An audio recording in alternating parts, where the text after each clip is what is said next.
हमारे जीवन का उद्देश्य क्या है? मनुष्य होने के नाते हम सभी को स्वयं से एक बार यह प्रश्न करना चाहिए और इस प्रश्न का उत्तर तलाश करना चाहिए, क्योंकि जिसने इस प्रश्न का उत्तर तलाश लिया, मानो उसका जीवन सफल हो गया। इस पूरी दुनिया में अनगिनत ऐसे व्यक्ति हुए हैं जिन्होंने अपने जीवन में कई सफलताएं हासिल की, लेकिन फिर भी उन्हें कभी अपने जीवन से संतोष नहीं हुआ। उन्हें अपने जीवन में कामयाबी महसूस नहीं हुई। उन्हें कुछ ऐसा बोध नहीं हुआ कि जिसके कारण उन्हें अपना जीवन में संतोष एवं सफलता महसूस होती हो। यहाँ प्रश्न उठता है कि सब कुछ हासिल करने के बाद भी जीवन में ऐसा क्या है जो खालीपन का एहसास देता है। यह प्रश्न डीप में है, लेकिन जवाब बड़ा सरल है। स्वयं के प्रति अज्ञान। जिसने स्वयं को जान लिया, उसने मानो सब कुछ जान लिया, सच्चे ज्ञान का अनुभव कर लिया। कहते हैं कि जिसने स्वयं को ही नहीं जाना, उसने सारी दुनिया को जानकर भी कुछ नहीं जाना। सही देखा जाए तो उसने उस ज्ञान को स्पर्श तक भी नहीं किया। अमेरिका के लेखक मार्क ट्वेन ने एक बार कहा था कि मनुष्य के जीवन में केवल 2 ही दिन महत्वपूर्ण होते हैं। पहला दिन वह जब मनुष्य का जन्म होता है, और दूसरा दिन वह जब वो ये जान लेता है कि आखिर उसके जन्म लेने के पीछे का मूल उद्देश्य क्या है। दुर्भाग्यवश जीवन धारण करने के बाद भी हम अपने जन्म के पवित्र उद्देश्य को पूरी तरह से भूल जाते हैं और इस अनमोल मानव जीवन को यूं ही व्यर्थ में गंवा देते हैं।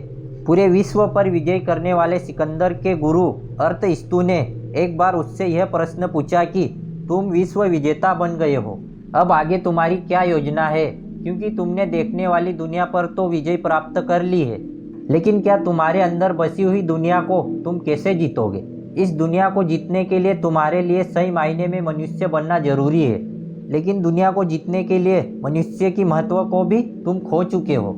सिकंदर अपने गुरु के इस प्रश्न को सुनकर खामोश सा रह गया, क्योंकि जो उन्होंने कहा था वो सत्य था।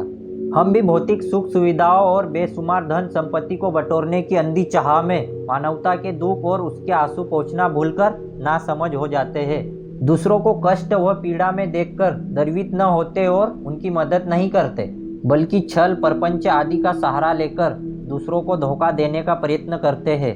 लोभ, तृष्णा, अहिंसा, असत्य वचन, अमानवीय कृत्यों में जीवन के जो अनमोल क्षण व्यर्थ होते हैं, वे लोग जीवन के सच्चे उद्देश्य से भटक जाते हैं। दुखी और असहाय मानव के दुख और दर्द के आंसू पोंछकर उनके चेहरे पर खुशियों को लाने की कोशिश ही सच्ची मानवता है। ऐसा करने के उपरांत ही व्यक्ति स्वयं को पहचानने के योग्य बनता है और अपने जीवन के उद्देश्य को खोजने की दिशा में सही दृष्टि में आगे बढ़ता है। व्यक्ति जितना ज़्यादा सत्कर्म करता है, वो उतना ही स्वयं को जानने की ओर आगे बढ़ता है, और जितने ज़्यादा वह दुष्कर्म, बुरे कर्म करता है, उतना ही वह स्वयं से और अपने जीवन के उद्देश्य से दूर होता जाता है। महापुरुषों का संग व्यक्ति को स्वयं को जानने की दिशा में ले जाता है, इसलिए सत्संग की इतनी महिमा कही गई है। वही कुसंग के कारण व्यक्ति भटक जाता है तथा स्वयं को जानने व समझने की राह से बहुत दूर चला जाता है। यही कारण है कि कुसंग सदैव हितकारी होता है और यह जीवन को विनाश की ओर ले जाता है। अब एक बार फिर से उस प्रश्न को याद कर लेते हैं कि आखिर हम कौन हैं, हमारे जीवन का उद्देश्य क्या है। इन सभी प्रश्नों का उत्तर हमारे भीतर ही है। इसे जानने के लिए हमें भटकने व बहकने की जरूरत नहीं है। जिन्होंने भी इन प्रश्नों का उत्तर जाना, उन्होंने आत्मस्थ होकर ही जाना। अगर आप भी इन प्रश्नों का उत्तर तलाश रहे हो तो उन्हीं लोगों की शरण में जाना होगा जिन्होंने इस प्रश्न का उत्तर तलाश लिया है। उनसे ही जीवन जीने की वह कला सीखनी होगी जिसके द्वारा वे इन प्रश्नों का उत्तर खोज पाए, क्योंकि इन प्रश्नों का उत्तर वह अमूल्य निधि है जो जीवन में हासिल की गई सभी सुख सुविधाओं से बढ़कर है। साथियों, स्वयं को जानना ही सब कुछ जान लेना है। तो वीडियो कैसा लगा है कमेंट सेक्शन में ज़रूर बताएं, और मिलते हैं एक और बेहतर वीडियो के साथ। तब तक रखिए अपना बेहतर ख्याल। जय हिंद, जय भारत।